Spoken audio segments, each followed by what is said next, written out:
Hey, whatnotters and prospectives.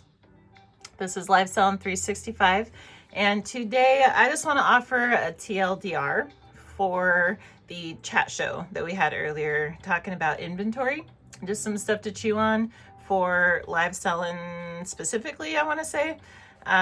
Just like a casual conversation, just some thoughts. Not a Bible, not anything like that, but just some stuff that if any of it resonates, fantastic. Please do adopt it. And if it doesn't, you're just going to leave it right where it's at. So thanks for being here. If I'm new to you, my name is Tamika Crow of Custom Wood Burning. I've been selling heat gun art on Whatnot for about 3 years now, and recently came here to post videos daily about just some things I've been picking up along the way in hopes that it'll help others in their journeys. And so with inventory, I kind of broke it down. I'll try to keep this a short one. I broke it down into about 3 sections, which is the products, the physical products themselves. Intangibles are like a totally different thing, which we'll do a video about sometime, but just the physical products. The sourcing, which is a huge hot topic. Handmade or resell, really more so for resell. My lens is biased to handmade since I do wood burning and heat gun art, but I do have a resell account also, and so I try to incorporate them both. Either case, the products, the sourcing, and then the storage. All these things come down to efficiency and the bottom line, and so and just like factors that could play a role in the overall success of our business. And so sometimes we hit pinch points, like I don't really know what I could change, and so maybe something in here will speak to that. So starting with the products, what I wrote down and what we discussed basically was identifying, really taking an honest look at what we have to offer, because it changes how we sell them. Are our products wants or are they needs? Changes the demand and the desire to have the things, the price points we can get away with, etc. Wants versus needs, consumables versus non-consumables. Examples we talked about were like if there are snacks or skincare products. These are things that once we sell them, the buyer is going to consume them and want to re-up them at some point, right? And so our whole strategy and goal could be centralized around the repeat buying of these consumable products. Whereas if we have non-consumables, our buyers are very and actually the example we used was like snacks versus a snack tray, right? The way we sell snacks, because they're consumable, has to be different naturally than how we would sell a snack tray, because you only need one and then you just cycle all your snacks right on through it. And so how we sell that snack tray and the price point and how we convince someone that that's the one that they need, because you only need one really. It's just different. I'm not going to give answers. I'm just going to give choose. Okay. So quality is the next thing. We talked about how you get the whole range of quality on Whatnot, and you can get away with selling any level of quality, from the bougiest, thousands of dollar. I've seen handbags, not even just like a listing price, but like sold for thousands of dollars over here. And I've also seen people doing dollar starts, dumpster diving over here, and everything in between. Whatnot is the Wild West, you guys. If anyone watching this hasn't ventured out there yet, every different type of seller, every different level of product. This chew is, do our price points match the level of product that we're offering? The next is where it's at, like demand wise, with trend lines, right? We talked about there was like a Loungefly. I don't know if this was everywhere else in the internet, but there's this massive wave of Loungefly trending on Whatnot, where it's like a couple people started it, and they were extremely successful. And so kind of like everyone and their moms were like, hold my beer, and set out to do their own Loungefly sourcing and selling. And they did. And it was like a wrecking ball. Like everyone and their moms were selling Loungefly for a hot minute there until the trend started to fizzle out. And then there were a lot of people who could not sell their Loungefly for what they bought it for. And it was just like a whole, like it was, if I'm being honest, it was like a sad ending to that whole thing. But when we're looking at our products, just recognizing where on this curve are we, right? Are we the last one to get the Tickle Me Elmo? Are we the last one to pick up on this thing? Are we old like me? Like, you know what I mean? Are we trying to keep up with the cool kids, or do we need to go with timeless things, right? There's trend curve products, and then there's things that are timeless. And if you're like me and you're not a trendsetter and you don't follow trends, timeless products are the best friend, right? So just recognizing which we have so we can strategize around it. And then for products, also factoring in, do they showcase well? Because in live selling, this is a thing. It's a thing. Like some products don't showcase equally depending on what they are. And so just to chew.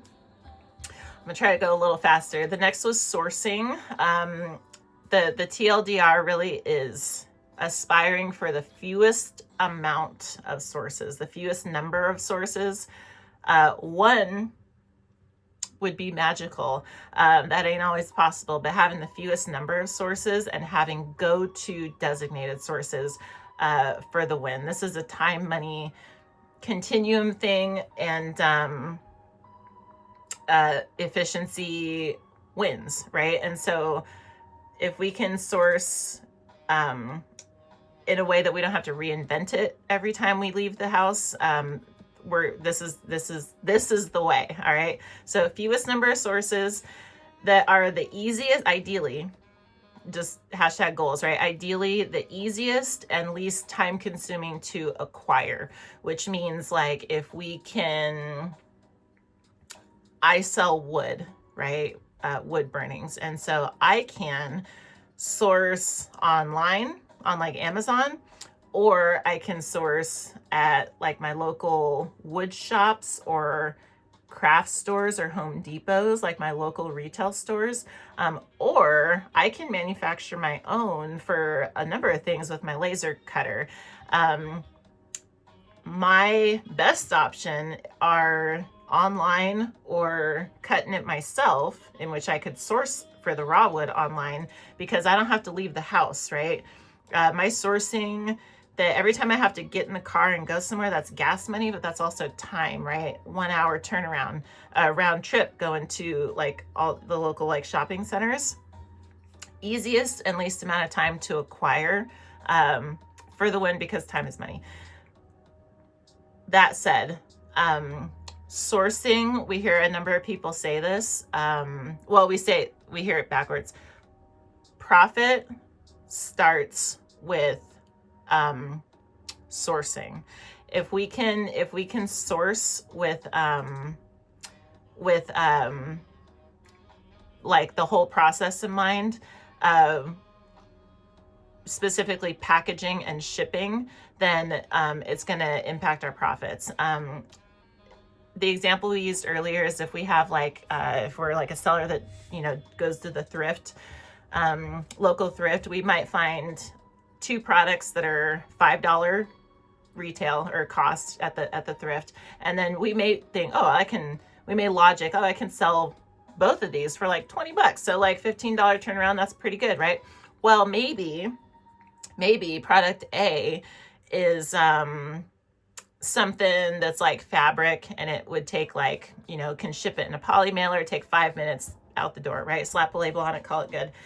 Product B might be $5 also, and might also be able to sell for $20, but product B might be like hollow glass. It might be like a glass base or something delicate that is going to require extra shipping material, packaging material, and extra, it might take 30 minutes to pack something sometimes. Maybe you got to do a box in a box. Maybe you got to Frankenbox something. Is it like a long swung base or something like that? When we're sourcing, and deciding which inventory to incorporate, keeping all these things in mind can help us with our bottom line, right? Set us up for success later, and all that good stuff. I hope that makes sense. And then the last thing is a quickie, which is storage. There is a trending opinion, I'll call it, in the live sale space that like no inventory or minimal inventory is like a good thing, right? It's like opposite of static listing sites like the eBays and stuff, where you want whole storage spaces and storage units or spare rooms or garages dedicated to like inventory storage, because you like set your price and you just, it's like a waiting game. You just wait for the right buyer. With live sales, you really, the kind of general opinion consensus is you want to turn your inventory over. You don't want to hang on to it especially if you're paying for storage space, but otherwise you're losing the opportunity of selling more items if you just take a loss on the first one. The example we gave was if you have like a $500 alleged $500 value item, then you go, well, I know I can get 500 for this, so it's just going to sit on this shelf until the right buyer comes along. Well, while that may be true, what may also be true is if that product sits for 6 months, it could be that you could have made more money in that 6 months if it would have sold at $400 6 months ago. And then you turn that into more inventory and sold those things, and turned that into more inventory and sold those things. You could have turned that inventory over 10 plus times in that 6 months, and that would be worth way more than the $100 you were hanging on to, the idea that you were hanging on to that was worth. And so turning inventory and minimal the better is just what I'm going to throw out there. Take it only if it resonates. And then having just items like organized, easier said than done. I know, I've heard horror stories about the death piles and the Monica's closets and all this kind of stuff, but organized and accessible for the win. The more if you got to dig for things, it's a waste of your time, right? I even recommend like I had to take a few days off just to organize this studio, and it makes all the difference every step forward that you make. And so highly recommend just push off a few shows, spring clean, organize, do all the things so that you can access everything and you know where everything's at.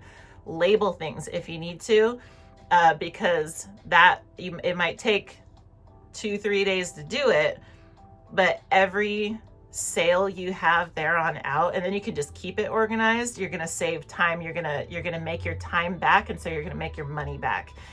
So highly recommend. So that's it. I don't want to drag this. I went to 13 minutes. I thought this was going to be like a 5-minute. We will cap it here. I want to thank you for watching. And for the full video, we rambled a lot. We talked about a lot of updates and things over there on the live shows, but I'm going to leave that up if anyone's interested for the full version. We go into a little more depth and that kind of thing. But otherwise, more tomorrow. Thank you for watching. And in the meantime, happy live selling. Bye-bye.